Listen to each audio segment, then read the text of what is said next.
ইসলামী রাজনীতি করা তো ফরজ। নবী 10 বছর রাষ্ট্র পরিচালক ছিলেন, রাষ্ট্রপ্রধান ছিলেন।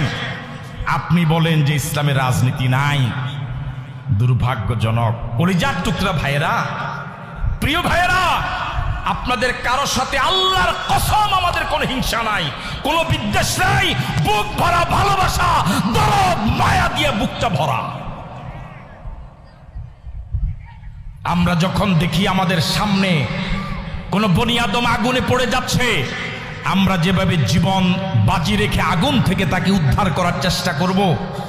আমাদের সামনে যদি ছোট্ট একটা বাচ্চা পানিতে পড়ে ডুবে মরার অবস্থা দেখি, আমরা যেভাবে জামা কাপড় সহ পুকুরে নেমে তাকে উদ্ধার করার চেষ্টা করি, আমরা দেখছি ইসলামী রাজনীতি অস্বীকার করে কোটি কোটি মানুষ বেঈমান হয়ে যাচ্ছে।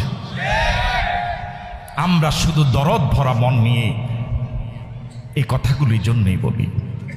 আজ আমাদের কথাগুলো খারাপ লাগতে পারে, আজ আমাদের কথাগুলোকে, আমাদের কথার কারণে আমাদেরকে শত্রু মনে হতে পারে, কিন্তু আল্লাহর কসম করি বলি, যেদিন আপনি হাসরে ময়দানে দাঁড়াবেন, পায়ের নিচের জমিনটা যেদিন তামা হয়ে যাবে, মাথার উপরে যেদিন সূর্য এসে যাবে, মাথার মগজটা যেদিন গলে গলে পড়ে জমিনে পড়ে যাবে, নাফসি নাফসি পানি পানি বলে যেদিন হাসর ময়দানে রব উঠবে, যেদিন কারো ফোন কাজে আসবে না, সেদিন বুঝবেন এই কথাগুলি সঠিক ছিল। আজ যাদেরকে শত্রু ভাবেন, সেদিন আপনার মনে হবে এরাই আপনাদের প্রকৃত বন্ধু ছিল। কাদিয়ানীরা কোরআন মজিদের একটা আয়াতের মাত্র 2টা শব্দ স্বীকার করে চিরদিনের জন্য বেঈমান হয়ে গেল। কেউ যদি ইসলামের রাজনীতি নাই, রাজনীতি অস্বীকার করে, কোরআন মজিদে ইসলামের রাজনীতির আয়াত রয়েছে কয়েকশো। কত? কয়েকশো।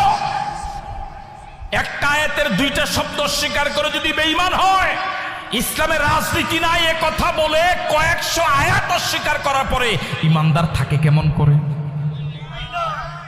কথা বলে না। রাসূল যা বলেন তার নাম তো হাদিস। তার নাম কি? আরো আসতে বলে। রাসূল যখন 10 বছর রাষ্ট্রপ্রধান ছিলেন, তখন রাসূল কোনো কথা বলেন নাই? কথা বলে না কেন?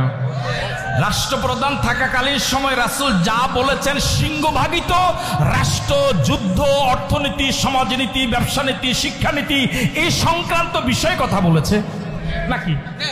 রাসূল যখন 10 বছর রাষ্ট্রপ্রধান, রাসূল কি কথা বলেন নাই?